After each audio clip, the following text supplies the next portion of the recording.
अब हम लोग डिस्कस करेंगे मेजरमेंट ऑफ फिजिकल क्वांटिटी। तो फिजिकल प्रॉपर्टीज को मेजर करने के लिए हमें एक ऐसा सिस्टम चाहिए जिसमें हम प्रॉपर्टीज को एक्सप्रेस कर सके। जो भी हम मेजरमेंट करेंगे इसको साइंटिफिकली अगर हमें प्रेजेंट करना है तो हमें उसके लिए एक सिस्टम चाहिए। और ये जो सिस्टम है इसमें बेसिक दो टाइप्स हैं। फर्स्ट हमारा जो टाइप है that is English system. Second हमारा टाइप कौन सा है दैट इज मैट्रिक सिस्टम। और थर्ड टाइप है international system, okay, which is represented as SI system. Okay, हमारे पास तीन टाइप के सिस्टम्स हैं जिससे हम लोग फिजिकल प्रॉपर्टीज को मेजर कर सकते हैं। अब ये जो भी सिस्टम्स हैं इन सभी सिस्टम में किसी भी फिजिकल प्रॉपर्टी को रिप्रेजेंट करने के लिए हमारे पास दो पार्ट्स की जरूरत होती है, ठीक है, to measure and represent any physical property. Two components are important, ठीक है। किसी भी फिजिकल प्रॉपर्टी को अगर मेजर करना चाहते हैं तो उसे मेजर करके रिप्रेजेंट करने के लिए या फिर एक्सप्रेस करने के लिए हमारे पास दो कंपोनेंट्स की रिक्वायरमेंट होती है। अब वो कंपोनेंट कौन कौन से हैं? फर्स्ट मैग्नीट्यूड, ठीक है, यानी कोई भी प्रॉपर्टी उसको एक्सप्रेस करने के लिए उसकी एक न्यूमेरिकल वैल्यू होगी। और जो सेकेंड कंपोनेंट है दैट इज यूनिट, ठीक है। यूनिट हमेशा हमें यह बताएगा कि प्रॉपर्टी का टाइप क्या है, राइट। टाइप ऑफ प्रॉपर्टी को एक्सप्रेस करने के लिए हमारे पास होना चाहिए unit. For example, if a substance has temperature of 40 degree Celsius, right, तो 40 इज द न्यूमेरिकल वैल्यू जो कि मैग्नीट्यूड है, एंड डिग्री सेल्सियस जो है ये हमें ये बता रहा है कि हम जो प्रॉपर्टी डिस्कस कर रहे हैं that is temperature. Okay, if a substance has 20 kg, a property of 20 kg which represents कि 20 इसका मैग्नीट्यूड है और kg मींस जो प्रॉपर्टी हम लोग डिस्कस कर रहे हैं it is actually mass of that substance. यानी किसी भी फिजिकल प्रॉपर्टी को एक्सप्रेस करने के लिए हमारे पास दो कंपोनेंट्स होने चाहिए, और ये है numerical value that is magnitude and unit जो कि प्रॉपर्टी के टाइप को एक्सप्रेस करते हैं, राइट। और हमारे पास जो SI सिस्टम है, तो SI सिस्टम के अंदर कितने क्वांटिटीज होते हैं? 7। Yes, correct. तो अब ये पॉइंट भी मेंशन कर देते हैं। SI system has 7 बेसिक, या फिर जिसको हम बोल सकते हैं फंडामेंटल क्वांटिटीज, ठीक है। अब ये जो 7 फंडामेंटल क्वांटिटीज हैं ये कौन कौन से हैं? फर्स्ट हमारी प्रॉपर्टी है लेंथ, ओके। अब लेंथ को हम लोग रिप्रेजेंट करेंगे by the symbol small l, ठीक है, और इसकी यूनिट, ठीक है, SI यूनिट इज मीटर, और इसको रिप्रेजेंट करेंगे by the symbol small m। ये हमारी फर्स्ट प्रॉपर्टी है, लेंथ और उसकी यूनिट मीटर। अब मीटर एक्चुअली होता क्या है? तो मीटर को एक्सप्रेस करने के लिए SI सिस्टम ने कुछ स्पेसिफिक डेफिनेशंस दी हुए हैं, और ये डेफिनेशंस NCERT में गिवन है, तो वहां से पढ़ सकते हो। बट जनरली इन डेफिनेशंस को एग्जाम्स में नहीं पूछा जाता, it is just for our knowledge. ये डेफिनेशंस जो है ये हमें एक्चुअली ये बताते हैं कि SI सिस्टम ने क्यों इन प्रॉपर्टीज को सेलेक्ट किया और इन प्रॉपर्टीज को एक्सप्रेस करने के लिए कौन कौन सी कंडीशंस कंसीडर की। क्योंकि ये जो प्रॉपर्टी है और इनकी जो यूनिट है ये यूनिवर्सल है, मतलब ये कभी चेंज नहीं होनी चाहिए, ठीक है। तो metre is the length of path travelled by the light in vacuum in 1/29979 seconds, ठीक है। सेकेंड प्रॉपर्टी इज मास, ठीक है, जिसको हम रिप्रेजेंट करेंगे m से, और इसकी यूनिट जो है इट इज किलोग्राम, ठीक है, which is represented by symbol kg, okay। अब we know that कि मास एक ऐसी प्रॉपर्टी है जो क्वांटिटी ऑफ मैटर को मेजर करती है, राइट। और मास जो है ये वर्ल्ड वाइड सेम रहती है, वेट चेंज होता है but mass never changes, right, because ये क्वांटिटी ऑफ मैटर पे डिपेंड करता है। और इसकी जो यूनिट है एसआई सिस्टम में दैट इज किलोग्राम, तो है 1 किलोग्राम जो हम लोग कंसीडर करते हैं एसआई सिस्टम में, इसका जो मास है it is equal to the mass of international prototype of the kilogram. यानी जो इंटरनेशनल लेबोरेटरी है वहां पे 1 किलोग्राम का प्रोटोटाइप रखा हुआ है, उस प्रोटोटाइप का जो वेट है दैट इज 1 किलोग्राम। ठीक है, दैट इज फॉर रेफरेंस। जैसे हमारे इंडिया में भी नेशनल फिजिकल लेबोरेटरी है एनपीएल इन दिल्ली, वहां पे भी हमारे कुछ एसआई सिस्टम के स्टैंडर्ड प्रोटोटाइप्स रखे हुए हैं। Okay, third property is time. Okay, represented by small T, and इसकी यूनिट होती है एसआई सिस्टम में।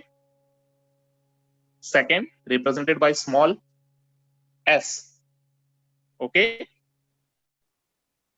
ये जो सेकेंड जो टाइम है इसको बोला जाता है इट इज अ ड्यूरेशन, ठीक है, of radiation.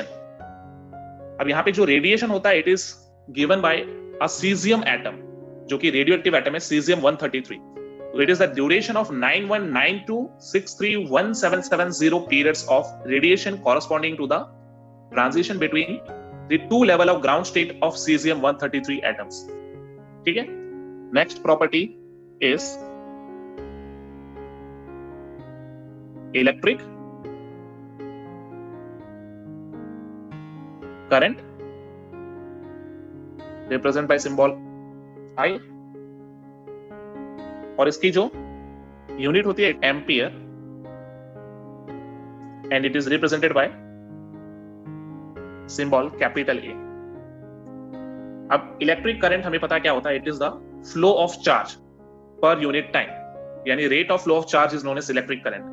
I is equal to Q by T. इसको रिप्रेजेंट करने के लिए हमारे पास जो यूनिट है it is ampere. Okay, now हमारी फिफ्थ प्रॉपर्टी कौन सी है, that is temperature. Okay, represented by capital T, that is the absolute scale of temperature, और इसकी यूनिट है kelvin, represented by capital K। अब टेम्परेचर जो है ये एक्चुअली मेजर करता है डिग्री ऑफ हॉटनेस और कोल्डनेस ऑफ अ सब्सटेंस। ठीक है, उसको रिप्रेजेंट करने के लिए एसआई सिस्टम ने केल्विन स्केल को एक्सेप्ट किया। नाउ हमारी sixth property is amount of substance, okay, जिसको रिप्रेजेंट करते हैं स्मॉल n से, और इसकी यूनिट जो है that is mole, represented by MOL।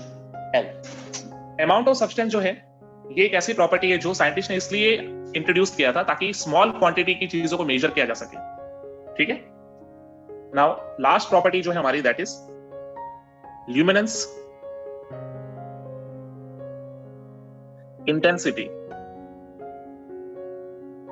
ठीक है, जिसको रिप्रेजेंट करते हैं बाय द सिंबल IV। इसकी यूनिट जो है that is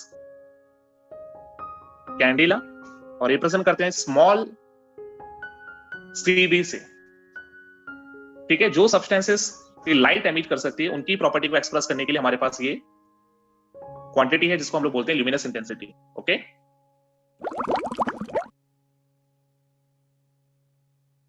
fundamental quantity and derived quantity. Okay, हम फंडामेंटल और डिराइव्ड क्वांटिटी के बीच में कंपैरिजन कर लेते हैं। तो we can mention that 7 basic और fundamental quantities are used by SI system। ठीक है, we know that वो कौन कौन सी क्वांटिटीज है, length, mass, time, temperature, electric current, luminous intensity, amount of substance, right. अब हमारे पास अगली जो क्वांटिटी है that is derived quantity. Derived quantity कौन सी होती हैं, ये वो क्वांटिटीज हैं जो फंडामेंटल क्वांटिटीज की हेल्प से हम लोग डिराइव करते हैं। ठीक है, तो मैं यहां मेंशन कर देता हूं, derived quantities are obtained by the help of fundamental quantities. Okay अब यहाँ पे हमने दो टाइप की क्वांटिटीज के बारे में डिस्कस किया. One is fundamental quantities and second one is derived quantity. अब फंडामेंटल क्वांटिटीज हमें ऑलरेडी पता है, राइट? जो कि है length, mass, time, temperature, right, electric current, luminous intensity, okay, amount of substance. लेकिन डिराइव क्वांटिटीज कौन कौन सी हैं? सपोज एक क्वांटिटी है एरिया, ठीक है? अब एरिया में हमें क्या करना होता है? लेंथ का स्क्वायर कर देते हैं, राइट? उसकी यूनिट क्या हो जाएगी?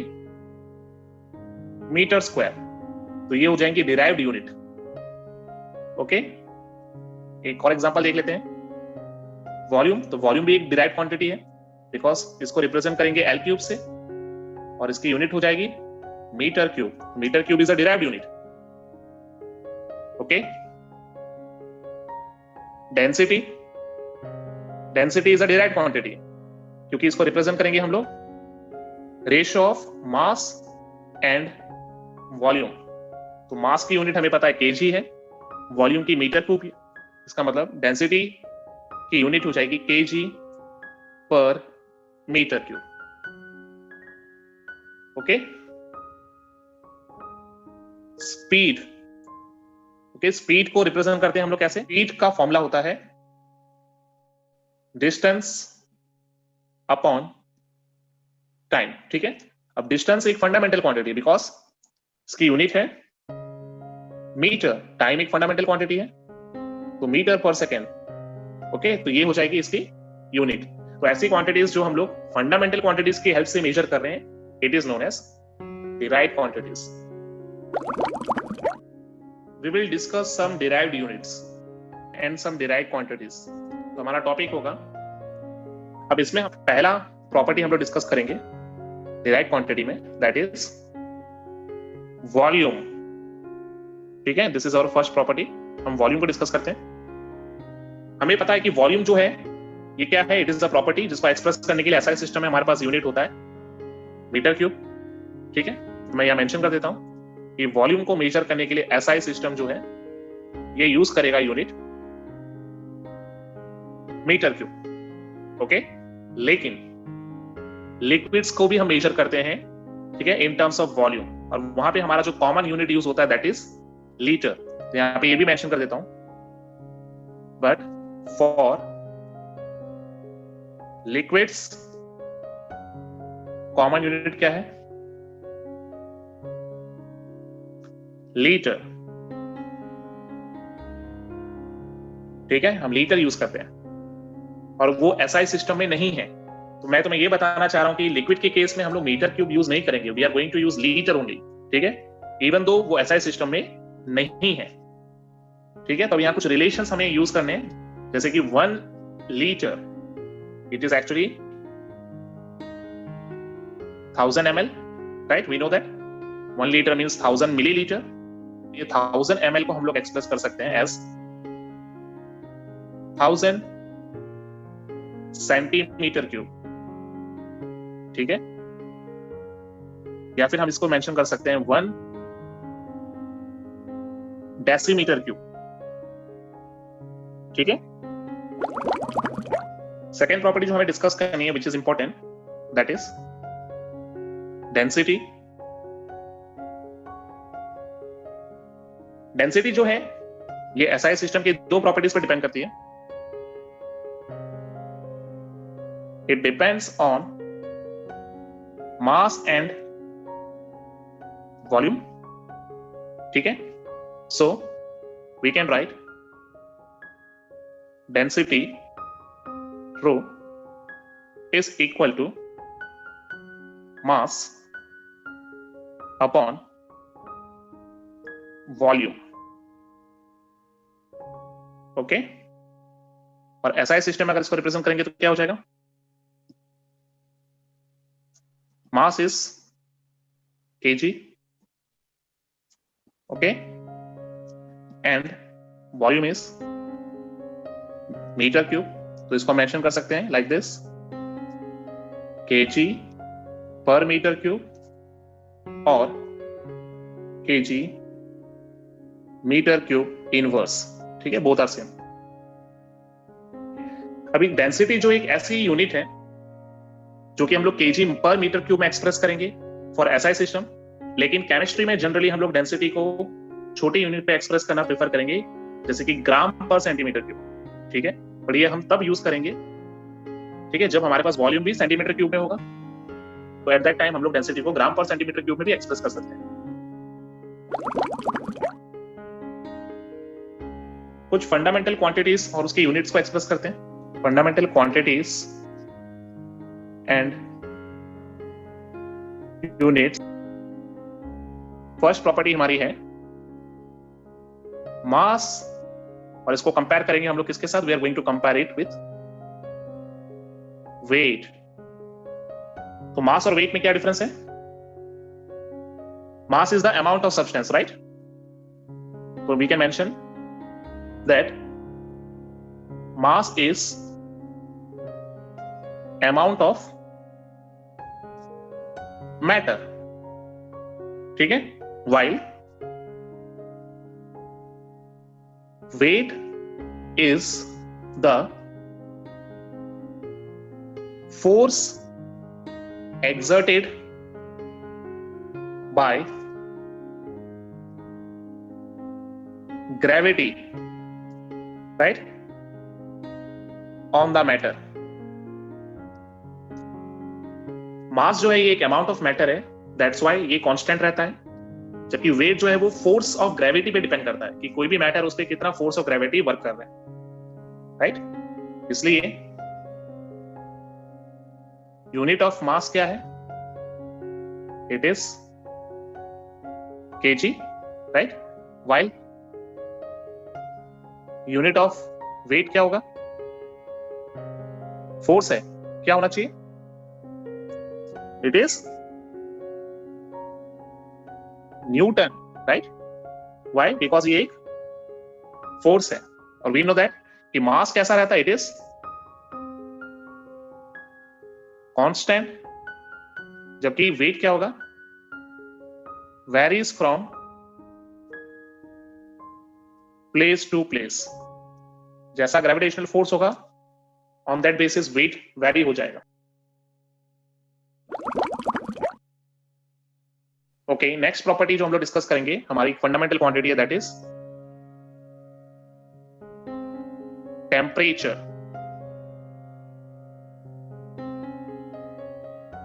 ठीक है, अब टेम्परेचर जो है ये क्या है? It is the method to express degree of hotness और कोल्डनेस ऑफ अ सब्सटेंस। ठीक है, तो मैं मेंशन कर देता हूं, इट इज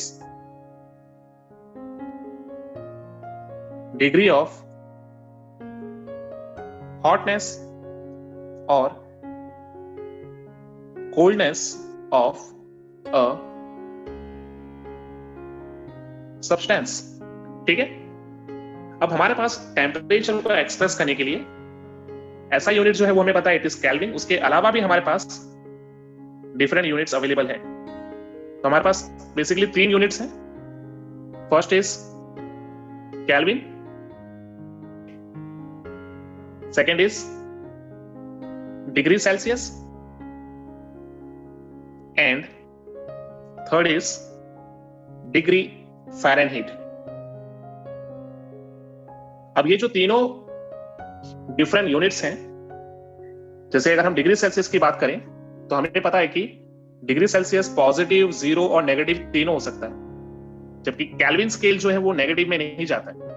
ठीक है, तो यहां पे मेंशन कर सकता हूं कि डिग्री सेल्सियस की वैल्यू पॉजिटिव, नेगेटिव या फिर 0 हो सकती है। ठीक है, जो केल्विन है इसके लिए हम बोल सकते हैं कि नो नेगेटिव वैल्यू, और डिग्री फ़ारेनहीट में भी पॉजिटिव, नेगेटिव एंड 0 हो सकता है। अब कन्वर्जन्स देख लेते हैं। ठीक है, अब सपोज हमारे पास एक टेम्परेचर केल्विन में है और हम उसे डिग्री सेल्सियस में कन्वर्ट करना चाहते हैं, ठीक है, from kelvin two degree Celsius. हमें क्या करना है? -273। यस, माइनस करना है। तो हमें केल्विन वाले वैल्यू से -273.15 करना, ठीक है। तो उससे जो हमें आंसर मिलेगा, that answer will be in degree Celsius, ठीक है। ये हमारा फर्स्ट मेथड है। ओके, सेकेंड, अगर हमें डिग्री सेल्सियस से केल्विन में कन्वर्ट करना है, तब क्या करेंगे? एट दैट टाइम हम डिग्री सेल्सियस की जो भी वैल्यू है उसमें 273.15 ऐड करेंगे। तो इससे जो भी आंसर आएगा हमारा, ये किस में आएगा? We will get answer in kelvin scale. Okay, third case, now हमें डिग्री सेल्सियस से डिग्री फ़ारेनहीट में कन्वर्ट करना है। तो उसके लिए हम क्या करेंगे? जो भी हमारे पास डिग्री सेल्सियस में वैल्यू है, we have to multiply that value with 9/5। तो 9/5 multiply by that degree Celsius value, और बाद में हम उसके अंदर ऐड करेंगे 32। Yes, very good. तो जो भी हमारा आंसर आएगा final, answer will be in degree Fahrenheit. Okay, और last case, suppose degree Fahrenheit में हमारे पास वैल्यू है, we want to convert it into degree Celsius. सबसे पहले हम लोग क्या करेंगे? We will subtract -32। Yes, that degree Fahrenheit value, उसमें से हम लोग 32 सबट्रैक्ट कर देंगे एंड उसको मल्टीप्लाई करेंगे विथ 5/9। करेक्ट, 5/9। फाइनल आंसर आएगा, that answer will be in degree Celsius. Okay, और अगर हमें डिग्री फ़ारेनहीट से केल्विन में आना है तो उसके लिए हम डायरेक्ट नहीं जा सकते, राइट? उसके लिए हमें क्या करना पड़ेगा? पहले डिग्री सेल्सियस में कन्वर्ट करना पड़ेगा। केल्विन है, डिग्री सेल्सियस है और डिग्री फ़ारेनहीट है। इनको हम लोग कैसे रिप्रेजेंट करते हैं और कौन से वैल्यू से कौन से वैल्यू इनकी वेरी होती है नॉर्मली? फर्स्ट हमारी वैल्यू है डिग्री सेल्सियस, ठीक है। सेकेंड है degree Fahrenheit, okay, and third है केल्विन। अब नॉर्मली हम लोग डिग्री सेल्सियस को कैलिब्रेट करते हैं 0 to 100, ठीक है। Generally calibrated between 0 degree to 100 degree, ठीक है। ये हमारा कैलिब्रेशन रहता है डिग्री सेल्सियस का। और हमें पता है कि वाटर का फ्रीजिंग पॉइंट क्या होता है इन डिग्री सेल्सियस?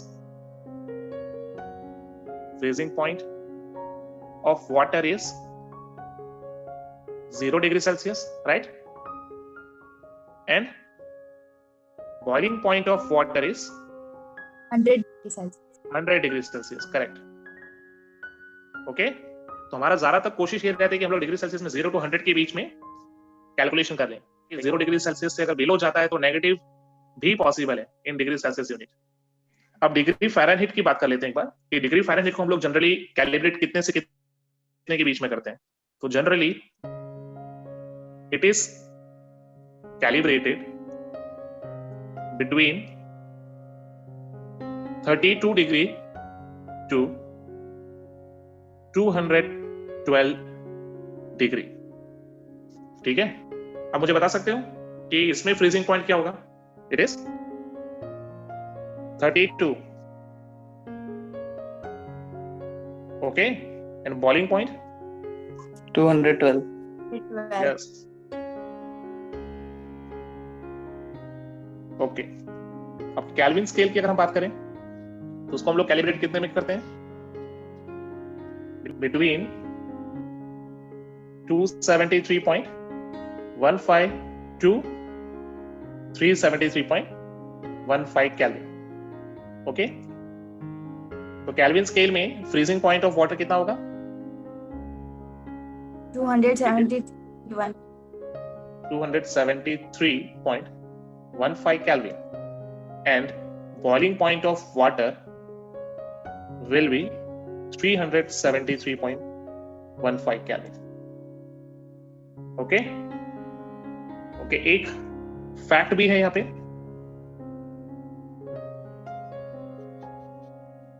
हम लोग relation between degree Celsius and degree Fahrenheit देखेंगे। ऐसा कौन सा टेम्परेचर है जो डिग्री सेल्सियस और डिग्री फ़ारेनहीट में दोनों में सेम रहता है? जैसे सपोज मेरे पास -40 डिग्री सेल्सियस है, अब मुझे इसे कन्वर्ट करना है किसमें? डिग्री फ़ारेनहीट में। कैसे करेंगे? Degree Celsius multiply by 9/5 and plus 32, right? -40 multiply by 9 divided by 5 and plus 32 करते हैं, क्या आएगा? 9 8 -72 प्लस 32, तो आंसर क्या आया? Yes, it is again -40, but इस बार यूनिट क्या? Degree Fahrenheit. ठीक है, तो इससे हमें पता चला -40 degree Celsius is equal to actually -40 degree Fahrenheit. Okay, sometimes ये एमसीक्यूज में पूछा जाता है।